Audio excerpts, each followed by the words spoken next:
For 10 years since the night his wife died in a crash that shattered everything he believed about safety and certainty, Daniel Carter had never looked at another woman for longer than 3 seconds. He was a billionaire, powerful and untouchable.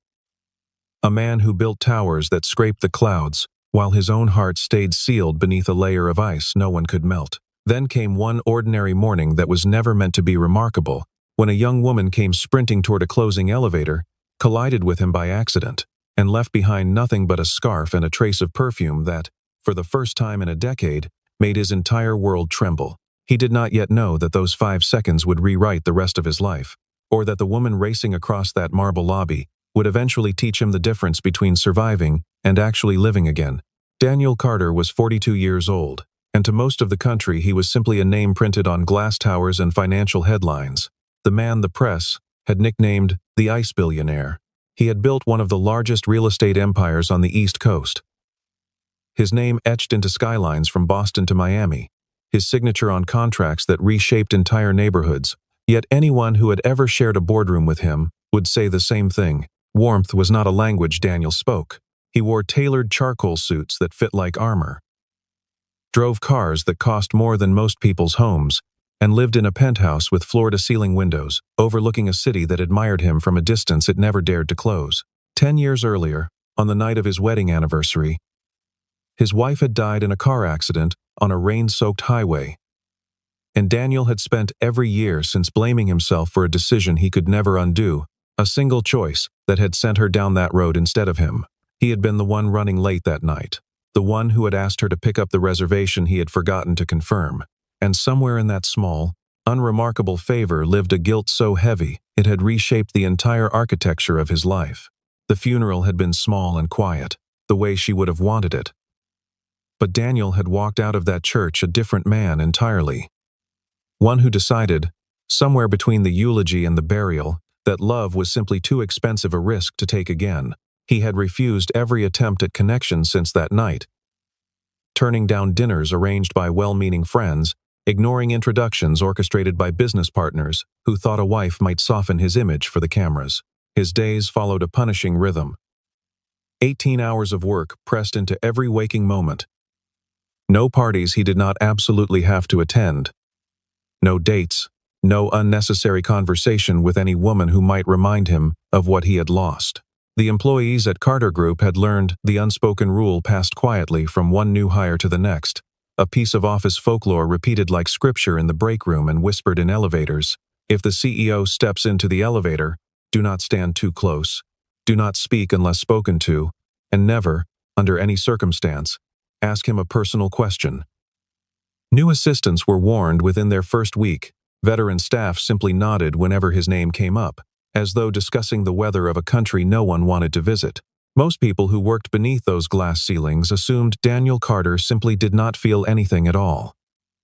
That somewhere along the way, ambition had replaced his capacity for emotion entirely, the way frostbite replaces feeling in a limb left too long in the cold. But the truth, hidden behind every closed office door and every late-night signature on another acquisition, was far simpler and far more painful than indifference. Daniel did not avoid connection because his heart was empty. He avoided it because he knew exactly how much it could break. Because he had already felt what it meant to lose someone without warning. And he could not survive breaking that way a second time. On a gray Tuesday morning that looked like every other morning before it, Daniel walked into the lobby of Carter Tower, exactly 4 minutes earlier than usual, his driver having taken a faster route through traffic that should have been impossible at that hour. He carried his coffee in one hand and a folder of merger documents in the other, his mind already 3 meetings ahead,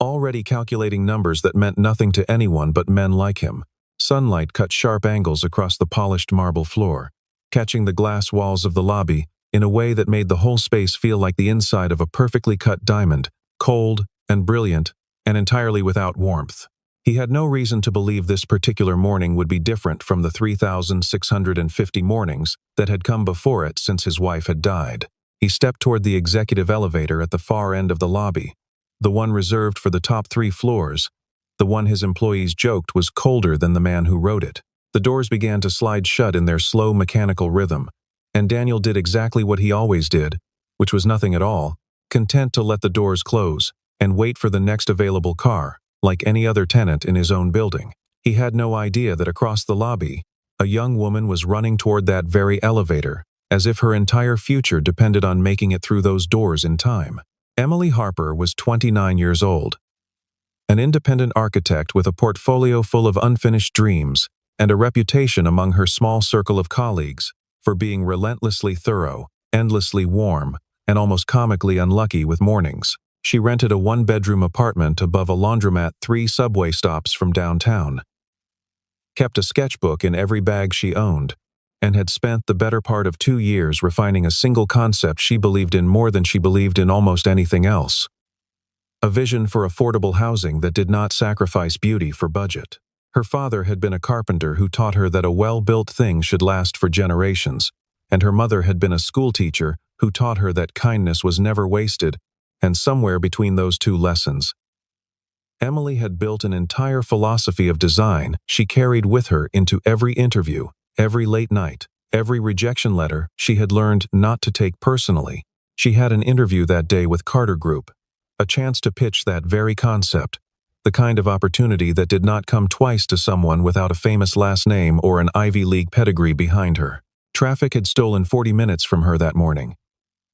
A delivery truck had stolen another 5, and somewhere between her apartment and the lobby of Carter Tower, half her printed proposal had slipped from a folder she had been clutching too loosely while running for a bus that left without her anyway. She had gathered the loose papers with shaking hands on the sidewalk outside, stuffing them back into the folder without bothering to check the order, her heartbeat already pounding by the time she reached the revolving doors. She could see the elevator across the lobby beginning to close, the only car heading directly to the floor where her interview waited, and she made the kind of split-second decision that only desperation can justify. She ran, heels striking marble in a sound that echoed off the glass walls, folder pressed against her chest like a shield, calling out something that was meant to be words but came out as little more than a breathless plea for the doors to wait just one more second. Daniel heard the sound before he understood it, a rush of footsteps and a voice cutting through the lobby's usual hush, and some instinct older than logic made his hand shoot out to catch the closing door before his mind had even finished processing why he was bothering.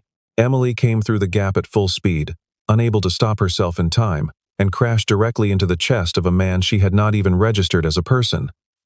only as an obstacle she desperately needed to get past. The folder burst open between them, papers scattering across the elevator floor like startled birds caught mid-flight, and both of them dropped to their knees at the same instant, reaching for the same falling pages without thinking. Their hands brushed against a single sheet of paper at the same moment. And when they finally looked up to apologize, their eyes met for the first time, close enough that neither of them could pretend not to notice the other's face.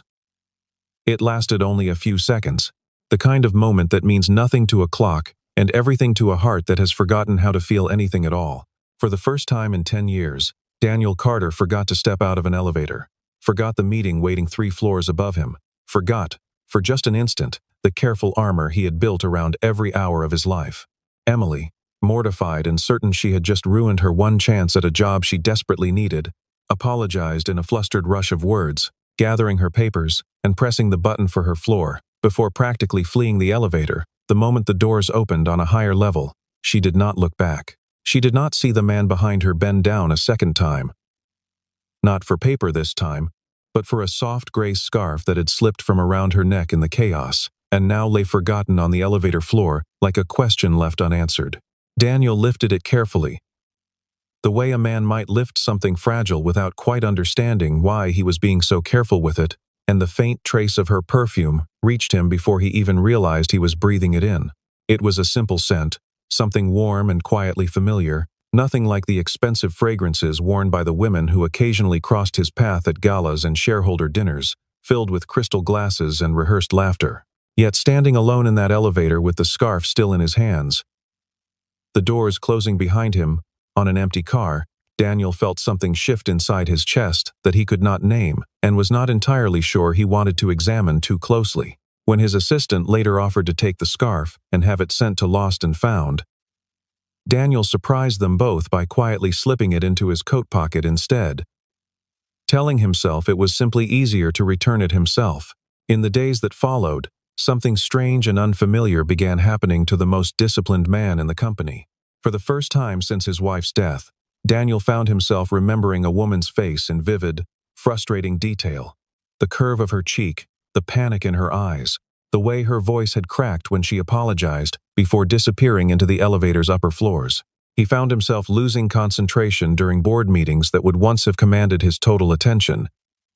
His gaze drifting toward the window, his mind replaying 5 seconds of contact over and over, as if searching for a clue he had somehow missed in the chaos of falling paper. He stopped sleeping properly, lying awake at 2 in the morning in a penthouse so quiet he could hear the hum of the city far below, the scarf folded neatly on his nightstand, staring at it the way other men stared at old photographs they could not bring themselves to put away. His assistant, a sharp and unflappable woman named Patricia, who had worked for him for almost 8 years and had buried more secrets for him than any therapist ever could, noticed the change immediately and said nothing, though she clocked every distracted pause and every unfinished sentence with quiet alarm. When Daniel finally called her into his office and asked her, in a voice that sounded almost embarrassed, to find out the identity of the young woman who had come in for an interview that particular Tuesday morning, Patricia simply nodded and did not ask why. Daniel told himself he only wanted to return the scarf, that any reasonable, considerate person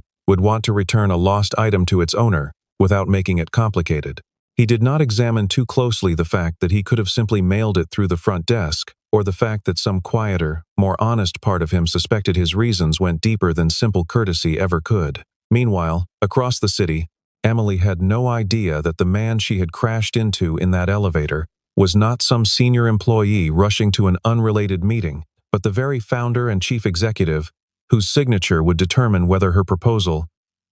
ever saw the light of day. She assumed, reasonably enough, that she would never see him again,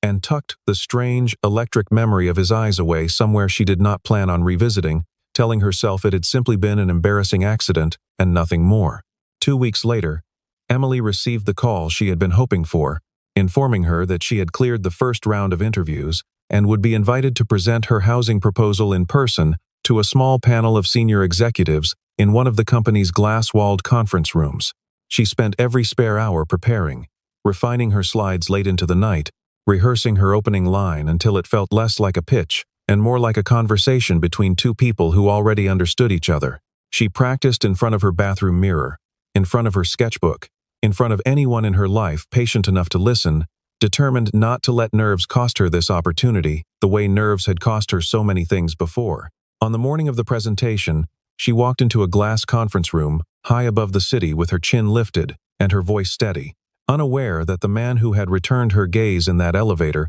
was seated quietly at the far end of the table, deliberately positioned where she would not immediately recognize him as the one signing off on every decision in the room.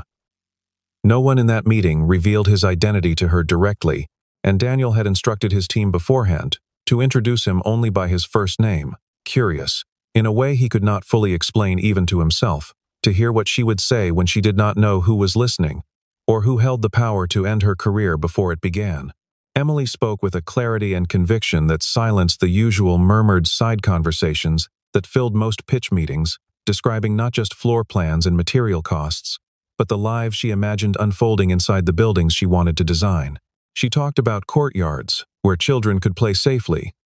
about windows angled to catch the last warm light of evening, about hallways wide enough for neighbors to actually stop and talk to one another instead of rushing past in silence. What struck Daniel most was not her appearance, though he would later admit, quietly and only to himself, that he had noticed everything about her appearance within the first 10 seconds she walked through the door. What struck him instead was the way she spoke about architecture, the conviction in a single sentence she delivered near the end of her presentation when she said that a beautiful building should make people want to come home to it. It was a phrase that landed in Daniel's chest like a struck bell, because it was almost word for word something his late wife had once said to him on the night they first walked through the blueprints of their own house together, years before either of them could have imagined how that house would eventually echo with absence instead of laughter. He sat perfectly still for a long moment after Emily finished speaking,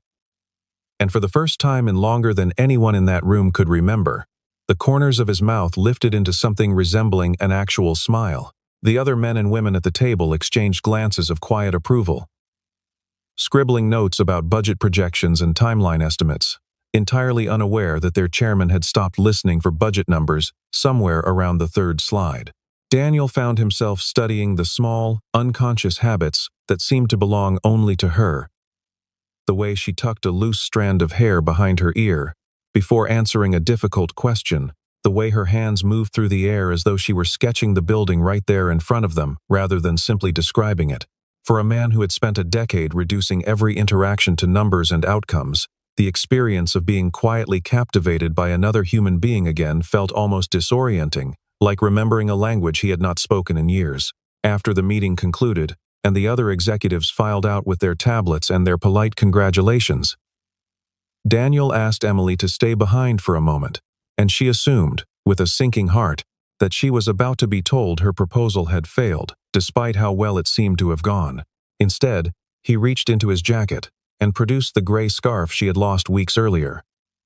folded with a care that suggested it had not simply been sitting in a drawer somewhere, forgotten and ignored. Emily stared at it, then at him, recognition flooding her face, as she finally understood exactly who the stranger from the elevator had been all along, and the realization left her too stunned to speak for several seconds, while the city hummed silently beyond the glass behind him. In the weeks that followed, Daniel began arranging encounters that he told himself were entirely coincidental, though anyone watching closely might have noticed how carefully timed those coincidences turned out to be. He appeared at the same small coffee shop near Carter Tower on the mornings Emily usually stopped in before work, lingering over a black coffee he did not particularly want simply for the chance to exchange a few words with her before the day pulled them in separate directions. He found reasons to visit the public library 2 blocks from her apartment, claiming he was researching a new development project, though the books he checked out had little to do with real estate and everything to do with finding an excuse to be where she might also be. When a private architecture exhibition opened downtown, featuring scale models of buildings from around the world lit dramatically beneath soft gallery lighting, Daniel arranged for an extra invitation to land on Emily's desk, careful to ensure it appeared to come from the gallery itself rather than from him. They walked together past illuminated models of cathedrals and concert halls, their voices low against the hush of the gallery, and at one point Daniel pointed out a tiny architectural flaw in a famous design that no critic had ever publicly noted, a detail so specific that Emily laughed out loud, startling a nearby security guard, who had clearly never heard laughter echo through that particular room before. Slowly, across coffee cups and gallery floors and quiet conversations that stretched longer than either of them intended, the two of them began talking in a way that had nothing to do with proposals or business at all. Emily discovered that the man the press described as cold and unreachable actually understood art with surprising depth, could discuss classical composers with genuine enthusiasm, and even knew his way around a kitchen well enough to describe, in unexpected detail, the proper way to prepare a simple pasta dish from scratch using nothing but garlic, good olive oil, and patience. What she also noticed, though she did not press him on it at first, was the careful, deliberate way Daniel avoided any mention of his family, his past, or anything that might require him to speak about the years before they met. He laughed more in those few weeks than his own employees had seen him laugh in years, a fact that did not go unnoticed inside Carter Tower, where rumors began to circulate quietly among staff who could not quite believe the transformation taking place in front of them. Patricia, who had watched Daniel grieve in near silence for nearly a decade, found herself blinking back unexpected tears one afternoon, simply from the sound of her boss laughing behind a closed office door, a sound she had genuinely begun to wonder if she would ever hear again. It was during one of these visits, an evening when Daniel had invited Emily to his penthouse to discuss a potential collaboration on a new community project over a dinner he had insisted on cooking himself, that Emily wandered briefly down a hallway while waiting for him to finish a phone call, and pushed open a door she assumed led to a study. Instead, she found herself standing in a room frozen in time,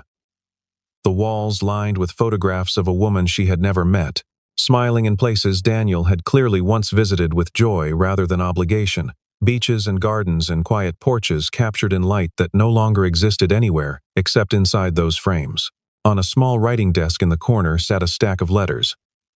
many of them sealed and addressed, but never sent.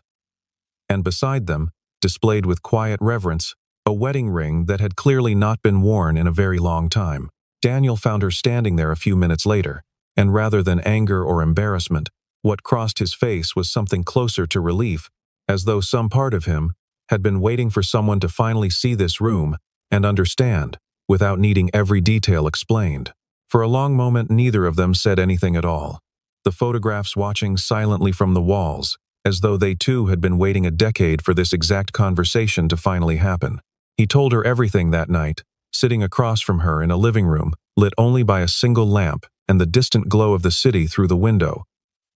The story of the accident, the years of guilt, the decision he had made, without ever fully realizing it, to stop living and simply continue working instead. He confessed that for 10 years he had measured his days not by happiness but by productivity,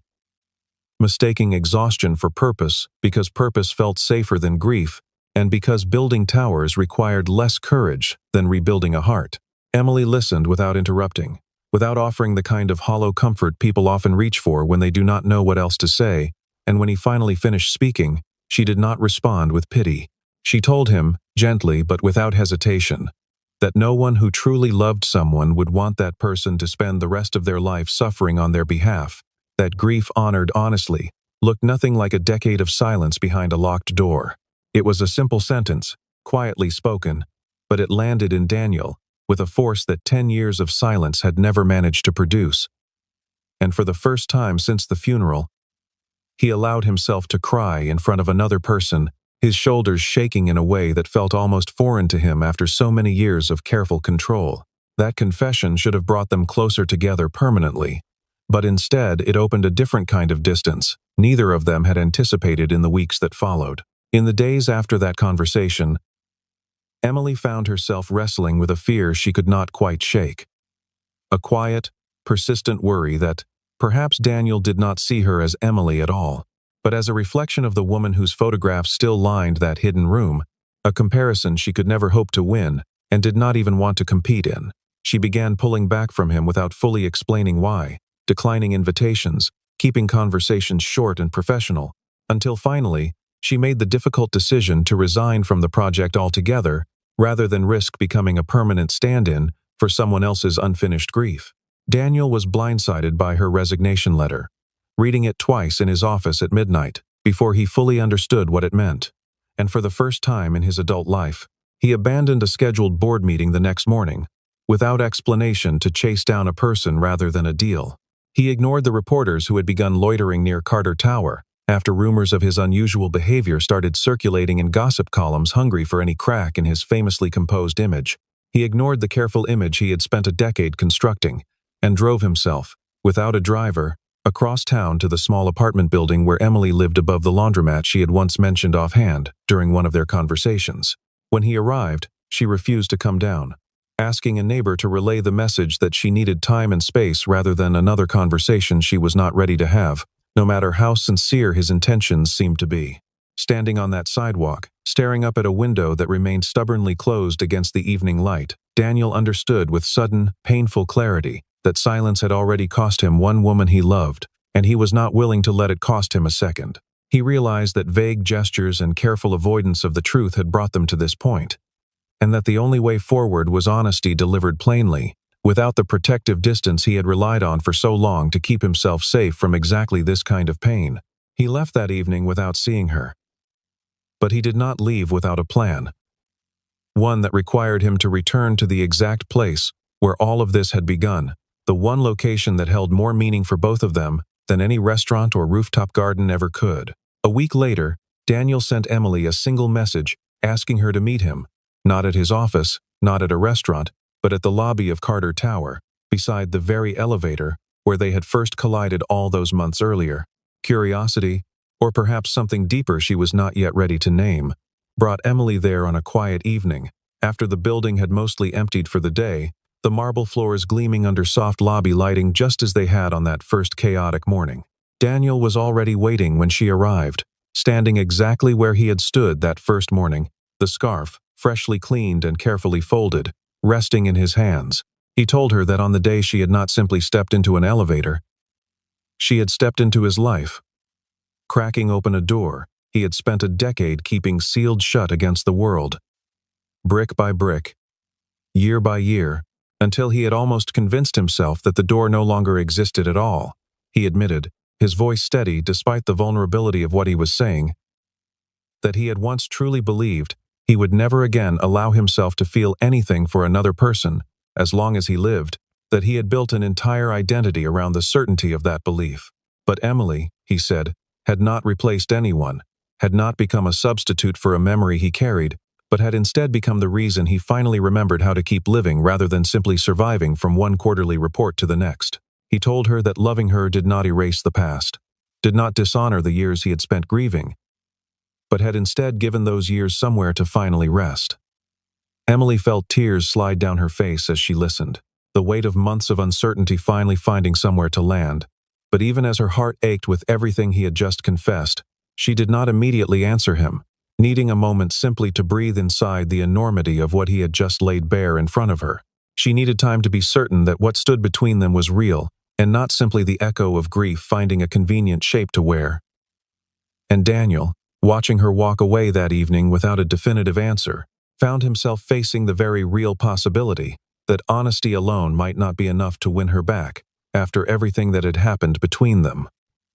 Word of their unusual relationship eventually reached the press, as these things always do in a city built on gossip and headlines hungry for any story that involved money, mystery, and a billionaire long assumed incapable of feeling anything at all. Within days, the story of the reclusive billionaire and the young architect became impossible to contain, splashed across business pages and tabloid covers alike, with photographs taken from across the street. Reporters speculated wildly about Emily's motives, painting her in some publications as an opportunist who had engineered her way into Daniel's affections for financial gain, ignoring entirely the 2 years of work she had poured into a housing concept that had nothing to do with him at all. Members of the Carter Group board, never fully comfortable with their chairman's sudden change in demeanor, used the controversy as an opportunity to question his judgment and, by extension, his fitness to continue leading the company without distraction or scandal trailing behind him. Closed-door meetings filled with raised voices became more frequent, and Daniel found himself defending not just a relationship, but an entire decade of decisions he had never before been asked to justify to anyone. The pressure mounted quickly, and Emily, exhausted by accusations she had never asked for and unwilling to become a permanent target for tabloids hungry for a villain in a story that was never hers to begin with, made the painful decision to step away entirely, both from the project and from Daniel himself. She told herself it was the right thing to do, that perhaps the simplest way to protect them both was to remove herself from a spotlight she had never wanted in the first place, returning instead to the quiet anonymity of her small apartment and her sketchbooks full of unfinished dreams. For Daniel, her absence felt like watching history repeat itself in slow motion, except this time, he refused to simply stand by and let it happen without a fight. For the first time in his career, Daniel called a press conference not to announce a merger or a quarterly earnings report, but to speak about himself, something he had avoided doing publicly for the entirety of his professional life. Standing before a room full of cameras and reporters who had spent weeks speculating about his private life, surrounded by the glass and steel of a lobby he had built with his own ambition, Daniel spoke plainly, without notes, without the careful corporate language his communications team had drafted for him the night before. He told them that he had built hundreds of buildings across dozens of cities over the course of his career, towers and homes and offices that would likely outlast him by generations and stand long after his name had faded from any headline. But none of those buildings, he said, his voice steady even as the words clearly cost him something, had ever done what one person managed to do without even trying, which was rebuild the parts of him that grief had quietly torn down 10 years earlier, beam by beam, until there was almost nothing left standing at all. He spoke about loss without flinching, about the decade he had spent mistaking numbness for strength, and about the woman who had walked into his life by accident and stayed by choice, refusing to let pity or scandal define what existed between them, despite every reason the world had given her to walk away. The speech, raw and entirely unlike anything the public had ever heard from him, spread across the country within hours, reshaping almost overnight the way people understood the man behind the headlines they had read for years without ever truly knowing him. Public opinion shifted with surprising speed.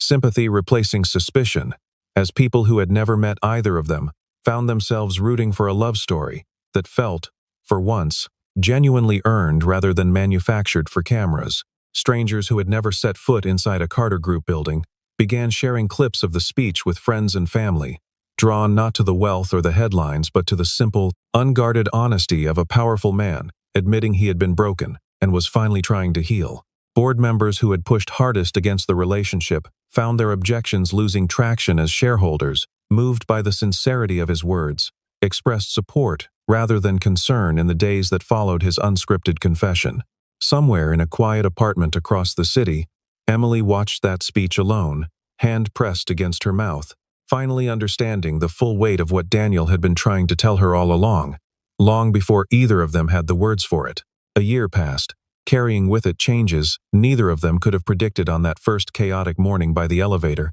when paper scattered across marble like startled birds. Emily returned not as an outside contractor chasing approval,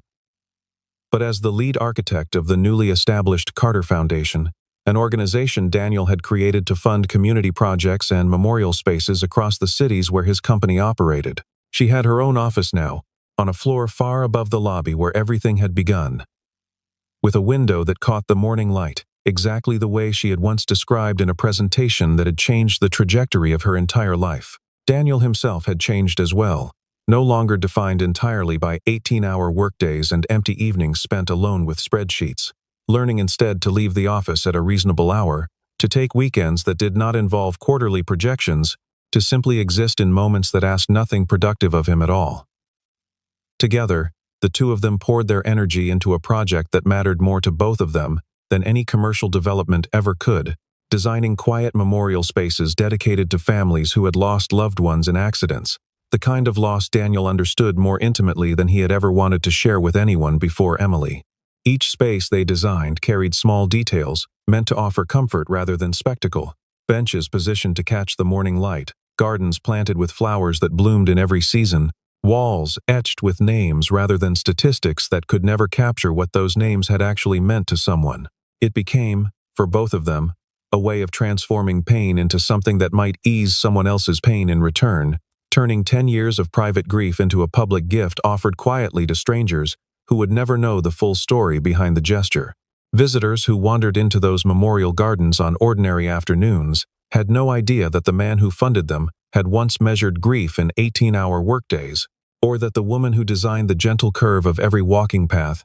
had once been a stranger who simply ran for an elevator on a morning that started out like any other. Yet something in the careful, deliberate warmth of those spaces seemed to reach people anyway, as though love that has been fully felt leaves a kind of fingerprint behind, even when no name is ever attached to it. On the anniversary of the morning they had first collided in that elevator, Daniel asked Emily to meet him once more in the lobby of Carter Tower, telling her only that he wanted to mark the occasion somewhere meaningful, somewhere that mattered more than any expensive restaurant ever could. She arrived to find the lobby quiet, the same marble floors gleaming beneath the same soft lighting, and Daniel standing exactly where he had stood twice before, though this time his expression carried none of the uncertainty of their earlier conversations in that very same spot. He stepped toward her, took her hand, and without a single word of explanation, lowered himself to one knee right there beside the elevator doors that had changed both their lives more completely than either of them could have imagined on that ordinary Tuesday morning a year earlier.